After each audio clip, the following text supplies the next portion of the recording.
The Festival of Lights in Riverside, California is one of my favorite holiday events every year to visit.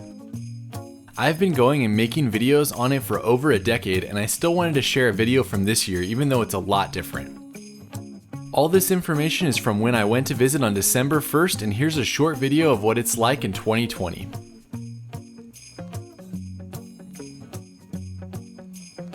First off, there are no vendors at the event this year.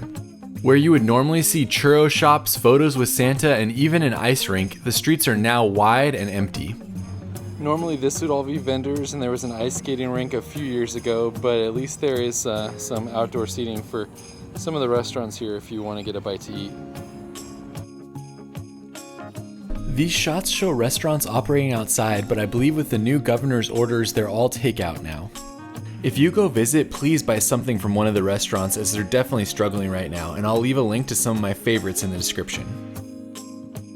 There are still lights on the traditional places like the California building, which has a massive Christmas tree light right in the middle. Also, there's still the flower-lined walkway that appears down near City Hall. I don't know why this tree isn't on.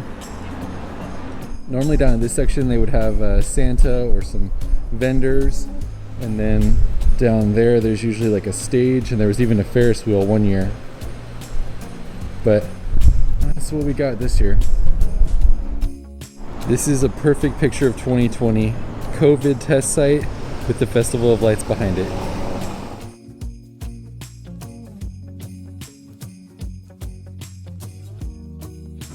Normally one of my favorite shops is right there, and then there's carriage rides right here usually next to Mission Inn.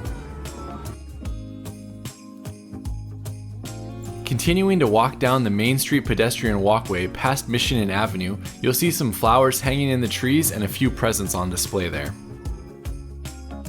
There's also a large tree down near the end of the walkway that many people were taking photos with as well, since it's one of the most festive parts of the event. The man who plays a trumpet while his dog sings was still there as well. When you get to the Mission Inn itself, you'll notice that they put up only 25% of the normal amount of lights.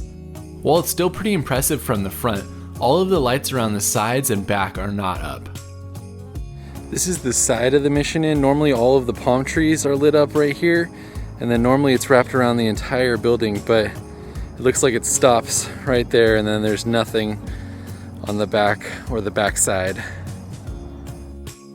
Usually there are millions of lights to see here, so it's weird to see it so empty and dark.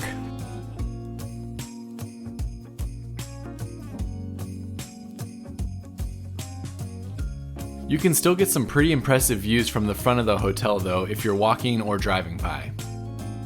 The main walkway into the hotel is normally open to stroll down, but it's closed this year unless you have a reservation to a restaurant or the hotel itself.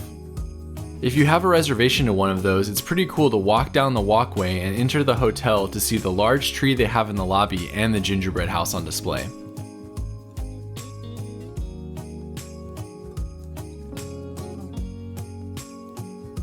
That's basically it for what you can see in 2020, and like I said in the beginning, I've been coming here for over a decade, and it's crazy to see how different it is this year.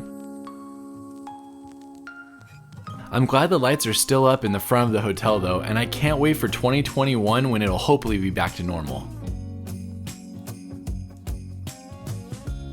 Thanks for watching this video. I hope it brought a little Christmas cheer and let you know what you'd see if you go to the Festival of Lights. We'll see you on the next video.